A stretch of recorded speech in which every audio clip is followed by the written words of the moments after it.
Back to my channel Kapardini special. ನಾನು ಲಕ್ಷ್ಮಿ. ಎಲ್ಲರಿಗೂ ನಮಸ್ಕಾರ. ಎಲ್ಲರೂ ಹೇಗಿದ್ದೀರಾ? ಐ ಹೋಪ್ ಎಲ್ಲರೂ ಚೆನ್ನಾಗಿದ್ದೀರಾ ಅಂತ ಭಾವಿಸ್ತಾ ಇದ್ದೀನಿ. ಇವತ್ತಿನ ಬ್ಲಾಗ್ ಬಂದುಬಿಟ್ಟು ನಾನು ಆ್ಯಕ್ಚುಲಿ ಇವತ್ತಿನ ಬ್ಲಾಗ್ ಬಂದುಬಿಟ್ಟು 12 ಗಂಟೆಯಿಂದನೇ ಸ್ಟಾರ್ಟ್ ಮಾಡಿಕೊಂಡೆ. ಆದರೆ ಶಾಪಿಂಗ್ ಹೋಗಿದ್ನಲ್ಲ, ಶಾಪಿಂಗಲ್ಲಿ ಜಾಸ್ತಿ ವೀಡಿಯೋ ಪರ್ಮಿಷನ್ ಇರಲಿಲ್ಲ, ಸ್ವಲ್ಪ ವೀಡಿಯೋ ಪರ್ಮಿಷನ್ ಇತ್ತು. ಹಂಗೆ ಇಷ್ಟೆಲ್ಲ ಶಾಪಿಂಗ್ ಮಾಡ್ಕೊ ಬಂದೆ. ಆ್ಯಕ್ಚುಲಿ ಹೋಗಿದ್ದೆ ಸ್ವಲ್ಪ ತೊಗೊಳೋದು. ಏನು ತೊಗೊಳೋಕೆ ಸ್ವಪ್ನ ಹೋಗಿದ್ದು? ಡ್ರೆಸ್ಸು. ಯಾರಿಗೆ? ನನಗೆ. ಸ್ವಪ್ನ ಡ್ರೆಸ್ ತಗೊಳಕ್ಕೆ ಅಂತ ಹೇಳಿ ಅವ್ರ ಭಾವನಗರ ಪರ್ಮಿಷನ್ ತೊಗೊಂಡ್ರು. ಆದರೆ ಶಾಪಿಂಗ್ ಹೋಗಿ ಸ್ವಪ್ನ ಡ್ರೆಸ್ ಬಿಟ್ಟಿದ್ದೆಲ್ಲ ತೊಗೊಬಂದ್ವಿ. ನೋಡಿ ನಮ್ಮ ಲೇಡೀಸ್ ಹೆಂಗೆ, ನಮ್ಮ ಹೆಣ್ಮಕ್ಳೆಲ್ಲ ಹಿಂಗೆ ಎಷ್ಟು ಸೀರೆ ಇದ್ರೂ ಸಾಕಾಗಲ್ಲ. ನಾನು ಇವತ್ತು ತಂದಿರೋವೆಲ್ಲ ಸೀರೆನೇ ಫ್ರೆಂಡ್ಸ್. ತುಂಬಾ ಚೆನ್ನಾಗಿದೆ ಕಲೆಕ್ಷನ್ನು. ನಿಮಗೆ ಒಂದು ವೇಳೆ ಯಾರಿಗಿದ್ರು ಬೇಕಿದ್ದರೆ ದಯವಿಟ್ಟು ಕಮೆಂಟಲ್ಲಿ ತಿಳಿಸಿ. ನಿಮ್ಮ ಅಡ್ರೆಸ್ ಎಲ್ಲ ಕೊರಿಯರ್ ಮಾಡ್ತೀನಿ ನಾನು. ತುಂಬಾ ಚೆನ್ನಾಗಿತ್ತು ಕಲೆಕ್ಷನ್. ಅಂದು ನೀವು ಒಂದೊಂದಾಗಲೇ ತೋರಿಸ್ತೀನಿ ನಾನು. ನೋಡಿ ಇಷ್ಟೆಲ್ಲ ಸ್ಯಾರೀಸ್ ತೊಗೊಬಂದಿದ್ದೀನಿ.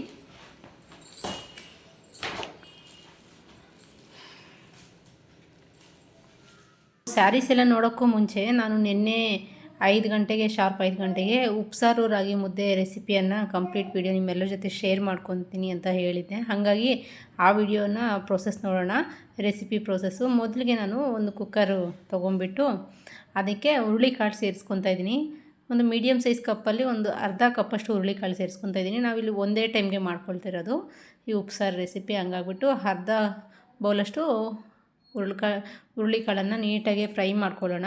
ಹುರುಳಿಕಾಳನ್ನು ನೋಡಿ ಚೆನ್ನಾಗಿ ಫ್ರೈ ಆಗಬೇಕು, ಆವಾಗ ಬೇಗನೆ ಬೆಂದೋಗುತ್ತೆ ಮತ್ತು ಟೇಸ್ಟು ಕೂಡ ಚೆನ್ನಾಗಿರುತ್ತೆ. ನೀವು ಹುರುಳಿಕಾಳು ಅಂತಲೇ ಅಲ್ಲ, ಹೆಸ್ರು ಕಾಳು ಉಪಯೋಗಿಸ್ಬೋದು, ತುಂಬಾ ಚೆನ್ನಾಗಿರುತ್ತೆ. ಹೆಸ್ರು ಕಾಳು, ಬೇಳೆ, ಅಲಸಂದಿ ಕಾಳು ಸೇರಿಸ್ಕೋಬೋದು.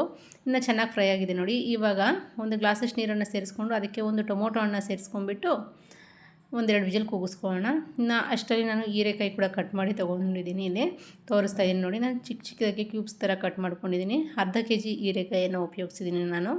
ನಾವು ಸ್ವಲ್ಪ ಪಲ್ಯ ಜಾಸ್ತಿನೇ ತಿಂತೀವಿ, ಹಾಗಾಗಿ ಪಲ್ಯಕ್ಕೆ ಸ್ವಲ್ಪ ಹೀರೆಕಾಯಿ ಜಾಸ್ತಿ ಸೇರಿಸ್ಕೊಂಡಿದ್ದೀನಿ.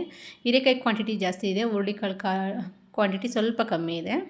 ಇನ್ನು ಟೊಮೊಟೊ ಕೂಡ ಬೆಂದಿದೆ, ಕಾಳು ಕೂಡ ಬೆಂದಿದೆ. ಕುಕ್ಕರ್ ಲಿಡ್ಡನ್ನು ಓಪನ್ ಮಾಡಿ ತೋರಿಸ್ತಾ ಇದ್ದೀನಿ. ಇಷ್ಟಾದರೆ ಸಾಕಾಗುತ್ತೆ. ಇವಾಗ ಇದಕ್ಕೆ ನಾನು ಇನ್ನು ಸ್ವಲ್ಪ ನೀರನ್ನು ಸೇರಿಸ್ಕೊಂಡ್ಬಿಟ್ಟು ಹೀರೆಕಾಯಿನ ಸೇರಿಸ್ಕೊತಾ ಇದ್ದೀನಿ. ಹೀರೆಕಾಯಿ ಸೇರಿಸ್ಕೊಂಡು ಹಂಗೆ ರುಚಿಗೆ ತಕ್ಕಷ್ಟು ಉಪ್ಪನ್ನು ಸೇರಿಸ್ಕೊಂಡು ನೀಟಾಗಿ ಮಿಕ್ಸ್ ಮಾಡ್ಕೊಳ್ಳೋಣ. ನಾವು ಉಪ್ಪು ಇದೇ ಟೈಮಲ್ಲಿ ನೋಡಿಕೊಂಡು ಸೇರಿಸ್ಕೋಬೇಕಾಗತ್ತೆ, ಇಲ್ಲಾಂದರೆ ಸಪ್ಪೆ ಆಗಿಬಿಡುತ್ತೆ. ಹಾಗಾಗಿ ಇನ್ನು ಇದನ್ನ ಚೆನ್ನಾಗಿ ಕಂಪ್ಲೀಟಾಗಿ ಬೇಯಿಸ್ಕೊಳ್ಳೋಣ. ನೋಡಿ ಕಂಪ್ಲೀಟಾಗಿ ಬೆಂದಿದೆ ಹೀರೆಕಾಯಿ ಮತ್ತು ಹುರುಳಿಕಾಳು, ನೀಟಾಗಿ ಬೆಂದಿದೆ.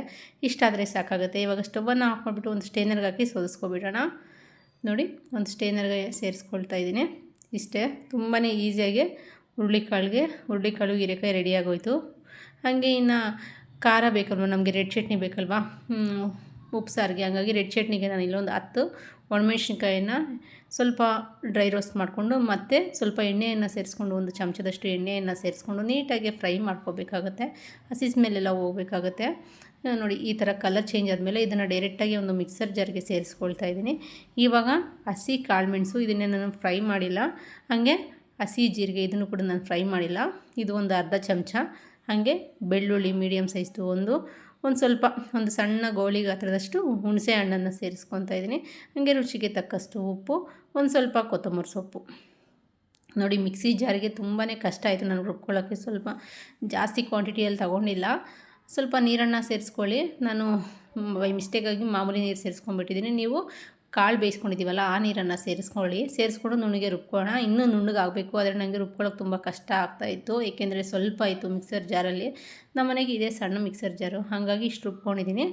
ಇನ್ನು ಬೇಯಿಸಿ ತೊಗೊಂಡಿರುವಂಥ ಟೊಮೊಟೊ ಹಣ್ಣನ್ನು ನೀಟಾಗಿ ಕಿವುಚ್ಕೊಳ್ತಾ ಇದ್ದೀನಿ. ನೋಡಿ ನಾನು ಇಲ್ಲಿ ನೀಟಾಗಿ ಕೈಯಲ್ಲಿ ಕಿವುಚ್ಕೊಂಡ್ಬಿಟ್ಟು ನಾನು ಸೈಡ್ಗೆ ಇಕ್ಕಿದ್ದೀನಿ.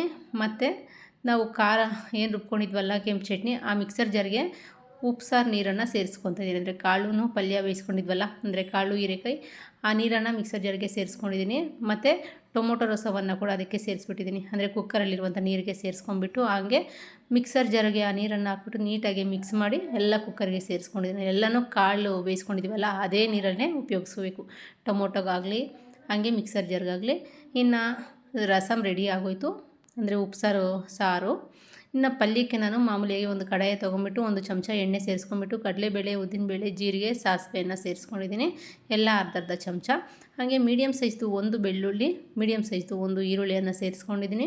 ಸೇರಿಸ್ಕೊಂಡು ಚೆನ್ನಾಗಿ ಫ್ರೈ ಆಗಿದ ನಂತರ ಸ್ವಲ್ಪ ಕರಿಬೇವು ಸೊಪ್ಪನ್ನು ಕೂಡ ಸೇರಿಸ್ಕೊಂಡು ಒಂದು ಸ್ವಲ್ಪ ಒಗ್ಗರಣೆ ತೆಗೆದುಬಿಟ್ಟು ಕುಕ್ಕರ್ಗೆ ಸೇರಿಸ್ಕೊಂಡಿದ್ದೀನಿ. ಏನು ಉಪ್ಸಾರ್ದು ನೀರಿತ್ತಲ್ಲ ಆ ನೀರಿಗೆ ಸೇರಿಸ್ಕೊಂಡ್ಬಿಟ್ಟು ಇನ್ನು ಮಿಕ್ಕಿರುವಂಥ ಒಗ್ಗರಣೆಗೆ ನಾವು ಪಲ್ಯವನ್ನು ಸೇರಿಸ್ಕೊಳ್ಳೋಣ. ಹುರುಳಿಕಾಳು ಮತ್ತು ಹೀರೆಕಾಯಿ ಪಲ್ಯವನ್ನು ಸೇರಿಸ್ಕೊಂಡು ಸ್ವಲ್ಪ ಕಾಯಿ ತುರಿಯನ್ನು ಸೇರಿಸ್ಕೊಂಡು ನೀಟಾಗಿ ಮಿಕ್ಸ್ ಮಾಡ್ಕೊಳ್ಳೋಣ. ನೋಡಿ ತುಂಬಾ ಚೆನ್ನಾಗಿರುತ್ತೆ. ಈ ಮಳೆಗಾಲದಲ್ಲಂತೂ ಮಾಡಿಸಿದ ರೆಸಿಪಿ ಅಂತಲೇ ಹೇಳ್ಬೋದು, ಅಷ್ಟು ಟೇಸ್ಟಿಯಾಗಿರುತ್ತೆ. ಇವಾಗ ಚೆನ್ನಾಗಿ ಮಿಕ್ಸ್ ಆಗಿದ ನಂತರ ಸ್ವಲ್ಪ ಕೊತ್ತಂಬರಿ ಸೊಪ್ಪನ್ನು ಸೇರಿಸ್ಕೊಂಡು ನಾವು ಸ್ಟವನ್ನು ಆಫ್ ಮಾಡೋಣ. ಸ್ಟವನ್ನು ಆಫ್ ಮಾಡಿ ನೀಟಾಗಿ ಮಿಕ್ಸ್ ಮಾಡಿಬಿಟ್ಟು ಬಿಸಿ ರಾಗಿ ಮುದ್ದೆ ಜೊತೆ ಉಪ್ಸಾರು ರೆಡಿ ಆಗೇ ಹೋಯ್ತು ನೋಡಿ. ತುಂಬಾ ಚೆನ್ನಾಗಿರುತ್ತೆ. ನನಗಂತೂ ಈ ಟೇಸ್ಟ್ ತುಂಬಾ ಇಷ್ಟ ಆಯಿತು.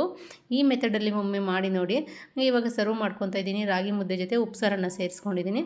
ಇವಾಗ ಪಲ್ಯ ಕೂಡ ಸೇರಿಸ್ಕೊಂಡು ಇದಕ್ಕೆ ರೆಡ್ ಚಟ್ನಿ ಅಥವಾ ಕೆಂಪು ಚಟ್ನಿಯನ್ನು ಸೇರಿಸ್ಕೊಳ್ಳೋಣ. ಇದು ತುಂಬಾ ಸ್ಪೈಸಿ ಇರುತ್ತೆ, ಹಂಗಾಗಿ ನೋಡಿಕೊಂಡು ಸೇರಿಸ್ಕೊಳ್ಳಿ. ಇದ್ರ ಜೊತೆ ನಿಂಬೆಹಣ್ಣು ಹಾಕ್ಕೊಂಡು ತಿಂತಾಯಿದ್ರೆ ಎಂಥ ಟೇಸ್ಟ್ ಅಂತೀರಾ. ನಮಗೇನಾದರೂ ಸ್ವಲ್ಪ ಜ್ವರ ಥರ ಬಂದುಬಿಟ್ಟು ಬಾಯಿ ಕೆಟ್ಟಿದ್ರೆ ಒಮ್ಮೆ ಈ ಟೇಸ್ಟನ್ನು ಮಿಸ್ ಮಾಡಿದೆ ನೀವು ಕೂಡ ಟ್ರೈ ಮಾಡಿ. ಹಾಗೆ ಈ ರೆಸಿಪಿ ನಿಮಗೆಲ್ಲ ಇಷ್ಟ ಆಗಿದರೆ ಪ್ಲೀಸ್ ಲೈಕ್ ಮಾಡಿ, ಶೇರ್ ಮಾಡಿ, ನಿಮ್ಮ ಫ್ರೆಂಡ್ಸ್ ಆ್ಯಂಡ್ ಫ್ಯಾಮಿಲಿ ಮೆಂಬರ್ಸ್ಗೆ ಶೇರ್ ಮಾಡಿ. ಇನ್ನು ಇವತ್ತಿನ ಸ್ಟಾರ್ಟಿಂಗ್ ಬ್ಲಾಗಲ್ಲಿ ಹೇಳಿದ್ದೆ ನಾನು ಶಾಪಿಂಗ್ ಹೋಗಿದ್ದೆ ಅಂತ ಹೇಳಿ. ನಾನು ಶಾಪಿಂಗ್ ಹೋಗಿದ್ದೆನಲ್ಲ, ಅಲ್ಲಿ ತುಂಬಾ ಇಷ್ಟ ಆಯಿತು ನನಗೆ. ವೆಂಕಟರಮಣ ಸ್ವಾಮಿ ಲಾಸ್ಟ್ ಬ್ಲಾಗಲ್ಲೂ ಕೂಡ ಹೇಳಿದ್ದೆ ನಾನು ವೆಂಕಟರಮಣ ಸ್ವಾಮಿದು ವಿಡಿಯೋ ಮಾಡೋಕ್ಕಾಗಿರಲಿಲ್ಲ ಅಂತ. ಇನ್ನು ಇದು ಬಂದುಬಿಟ್ಟು ವಿಜಯವಾಡದಲ್ಲಿ ಫೇಮಸ್ ಆಗಿರುವಂಥ ಕನಕದುರ್ಗಮ್ಮ ಟೆಂಪಲ್. ಅವ್ರು ಜಸ್ಟ್ ಡೆಮೋಗೆ ಇಕ್ಕಿದ್ರು. ಇನ್ನು ಈ ಕಡೆ ಒಂದು ಸ್ವಲ್ಪ ಒಡವೆ ಇಕ್ಕಿದ್ದಾರೆ, ಜ್ಯುವೆಲ್ರೀಸ್ ಎಲ್ಲ. ಮತ್ತು ಇನ್ನು ಈ ಶರ್ಟ್ಸ್ ಅಂತೂ ತುಂಬಾ ಚೆನ್ನಾಗಿತ್ತು. ಮಕ್ಕಳದು 500 ರುಪೀಸ್ಗೆ 4 ಶರ್ಟ್ಸ್ ನೋಡ್ತೀನಿ. ಇದನ್ನು ಕೂಡ ನಾನು ಸ್ವಲ್ಪ ಶೂಟ್ ಮಾಡಿಕೊಂಡೆ, ಜಾಸ್ತಿ ಪರ್ಮಿಷನ್ ಇರಲಿಲ್ಲ ಅಂತ ಸ್ಟಾರ್ಟಿಂಗಲ್ಲೇ ಹೇಳಿದ್ದೆ. ಹಂಗಾಗ್ಬಿಟ್ಟು ಇನ್ನು ಫಸ್ಟ್ ಫ್ಲೋರಲ್ಲಿ ಸ್ವಲ್ಪ, ಸೆಕೆಂಡ್ ಫ್ಲೋರಲ್ಲಿ ಸ್ವಲ್ಪ ಶೂಟ್ ಮಾಡಿಕೊಂಡೆ ನಾನು. ಜನ ಜಾಸ್ತಿ ಇದ್ದರು ಅಂತ ಏನು ಜಾಸ್ತಿ ಶೂಟ್ ಮಾಡೋಕ್ಕೆ ಹೋಗಲಿಲ್ಲ. ಇಷ್ಟಿಗೆ ಸ್ಟಾಪ್ ಮಾಡಿಬಿಟ್ಟು ಮನೆಗೆ ಬಂದಮೇಲೆ ಉಳಿದಿರೋದೆಲ್ಲ ಶೂಟ್ ಮಾಡಿ ತೋರಿಸೋಣ ಅಂದ್ಕೊಂಡೆ ನಾನು. ನೋಡಿ ಎಂಬ್ರಾಯ್ಡಿಂಗ್ ಬ್ಲೌಸಸ್ ಅಂತೂ ತುಂಬಾ ಚೆನ್ನಾಗಿತ್ತು. ಲಾಸ್ಟ್ ವೀಡಿಯೋಸಲ್ಲೂ ನಾನು ತೋರಿಸಿದ್ದೆ. ತುಂಬ ತುಂಬ ಚೆನ್ನಾಗಿತ್ತು. ಅಂತೂ ತುಂಬಾ ಚೆನ್ನಾಗಿತ್ತು. ನನಗಂತೂ ಈ ಸೀರೆ ಸಿಕ್ಕಾಪಟ್ಟೆ ಇಷ್ಟ ಆಗೋಯಿತು. ಏನು ಗೊತ್ತಾ, ಈ ಪಿಂಕ್ ಕಲರ್ ಕಾಂಬಿನೇಷನ್ ಇದೆಲ್ಲ ಸಖತ್ತಾಗಿ ಕಾಣುತ್ತೆ, ಯಾರಿಗೆ ಆಗ್ಬೋದು. ಪಿಂಕ್ ತುಂಬಾ ಚೆನ್ನಾಗಿ ಕಾಣುತ್ತೆ. ಬಟ್ ಈ ಸೀರೆ ಬಂದುಬಿಟ್ಟು ಯಾಕೆ ತೊಗೊಂಡಿದ್ದಾರೆ ಅಂತ ವಿಡಿಯೋದಲ್ಲಿ ಹೇಳ್ತೀನಿ. ಹಾಗೆ ಇದು ಸೇಮೇ, ಇದು ಸೇಮ್, ಬಟ್ ಸ್ವಲ್ಪ ಡಿಸೈನ್ ಚೇಂಜ್ ಇದೆ, ಕಲರ್ ಸ್ವಲ್ಪ ಗ್ರೀನ್ ಇದೆ ಅಷ್ಟೇ. ತುಂಬಾ ಚೆನ್ನಾಗಿದೆ ಇದು ಕೂಡ. ಇನ್ನು ಇದು ಬಂದುಬಿಟ್ಟು ನವಿ ಬ್ಲೂ ಸೀರೆ ತುಂಬಾ ಚೆನ್ನಾಗಿದೆ. ಕ್ವಾಲಿಟಿ ವೈಸ್ ಅಂತೂ ಬೇರೆ ಮಾತೇ ಬೇಡ ಫ್ರೆಂಡ್ಸ್, ಅಷ್ಟು ಚೆನ್ನಾಗಿದೆ. ನಿಮಗೆ ಯಾರಿಗಾದರೂ ಸ್ಯಾರೀಸ್ ಬೇಕು ಅಂದ್ಕೊಂಡ್ರೆ ದಯವಿಟ್ಟು ಕಾಮೆಂಟಲ್ಲಿ ತಿಳಿಸಿ. ನಾನು ನಿಮ್ಮ ಅಡ್ರೆಸ್ಸು ಎಲ್ಲ ತಿಳಿಸಿದ್ರೆ ನಾನು ನಿಮಗೆ ಕೊರಿಯರ್ ಮಾಡ್ತೀನಿ. ನೋಡಿ ಎಷ್ಟು ಚೆನ್ನಾಗಿದೆ ಅಂತ ಸೀರೆಗಳಂತೂ ನ್ಯೂ ಡಿಸೈನು. ಹಾಗೆ ಡಬಲ್ ಕಲರ್ ಸ್ಯಾರಿ ವಿತ್ ಇದು ಬಂದುಬಿಟ್ಟು ಕಾಪರ್ ಡಿಸೈನ್ ಬಾರ್ಡರು. ಇದು ಸೆರಗು. ಇದು ಬಂದುಬಿಟ್ಟು ಬ್ಲೌಸ್ ನೋಡಿ, ನಿಮಗೆ ಬ್ಲೌಸ್ ತೋರಿಸ್ತೀನಿ ಹೇಳಿ. ಬ್ಲೌಸು ಅಷ್ಟೇ ಸಖತ್ತಾಗಿದೆ, ತುಂಬಾ ಹೈಲೈಟ್ ಕೊಡುತ್ತೆ. ನಾವಂತೂ ಇವಾಗ ಒಂದು ಎಂಬ್ರಾಯ್ಡಿಂಗ್ ಬ್ಲೌಸ್ ಮಾಡಿಸ್ಕೋಬೇಕಂದ್ರೆ ಎಷ್ಟು ಆಗುತ್ತೆ ನೋಡಿ. ಅವರೇ ಎಂಬ್ರಾಯ್ಡಿಂಗ್ ವರ್ಕ್ ಕೊಟ್ಬಿಟ್ಟಿದ್ದಾರೆ. ತುಂಬಾ ಚೆನ್ನಾಗಿದೆ. ಕ್ವಾಲಿಟಿ ವೈಸ್ ಕೂಡ ತುಂಬ ಚೆನ್ನಾಗಿದೆ. ಸಾಫ್ಟ್ ಸಿಲ್ಕ್ ಅಲ್ಲ, ಸಾಫ್ಟಾಗಿದೆ ಸಿಲ್ಕ್ ಕ್ಲಾತು. ಕಾಸ್ಟು ಕೂಡ ತುಂಬಾ ಕಮ್ಮಿ. ನಿಮಗೆ ಯಾರಿಗಾದರೂ ಇಂಟ್ರೆಸ್ಟ್ ಇದ್ದರೆ ದಯವಿಟ್ಟು ಕಮೆಂಟ್ ಹಾಕಿ. ನಾನು ನಿಮ್ಮ ಅಡ್ರೆಸ್ಗೆ ಕೊರಿಯರ್ ಮಾಡೋದಕ್ಕೆ ಟ್ರೈ ಮಾಡ್ತೀನಿ. ನನಗೆ ಕಮೆಂಟ್ ಹಾಕಿದ್ರೆ ನಾನು ನಿಮಗೆ ಪರ್ಸನಲಾಗಿ ವಾಟ್ಸಪ್ ನಂಬರ್ ಶೇರ್ ಮಾಡ್ತೀನಿ. ಆವಾಗ ನೀವು ಕೂಡ ಸ್ಯಾರೀಸನ್ನು ತೊಗೋಬೋದು. ನೋಡ್ತಾ ಇದ್ದೀರಲ್ಲ ಎಷ್ಟು ಚೆನ್ನಾಗಿದೆ. ನನಗಂತೂ ಈ ಸೀರೆ ತುಂಬಾ ಇಷ್ಟ ಆಯಿತು. ಹಾಗೆ ಈ ಪಿಂಕ್ ಕಲರ್ ಸೀರೆನೂ ಸಖತ್ತಾಗಿ ಇಷ್ಟ ಆಯಿತು ನನಗೆ. ಇನ್ನು ಸೇಮ್ ಈ ಥರನೇ ಒಂದು 5 to 6 7 ಸ್ಯಾರೀಸ್ ತೊಗೊಬಂದಿದ್ದೀನಿ. ಇವೆಲ್ಲ ಕೊರಿಯರ್ ಮಾಡುವಂಥವೇ, ಏಕೆಂದರೆ ಬೇಕು ಅಂತ ಹೇಳಿದರು. ಹಾಗಾಗಿ ಪರ್ಸನಲಿ ನನಗೆ ಕಾಂಟ್ಯಾಕ್ಟ್ ನಂಬರು ತೊಗೊಂಡು ಫೋನ್ ಮಾಡಿ ಹೇಳಿದ್ದಾರೆ. ಹಾಗಾಗಿ ಇದನ್ನೆಲ್ಲ ಅವರಿಗೆ ಕೊರಿಯರ್ ಮಾಡ್ತಾಯಿದ್ದೀನಿ.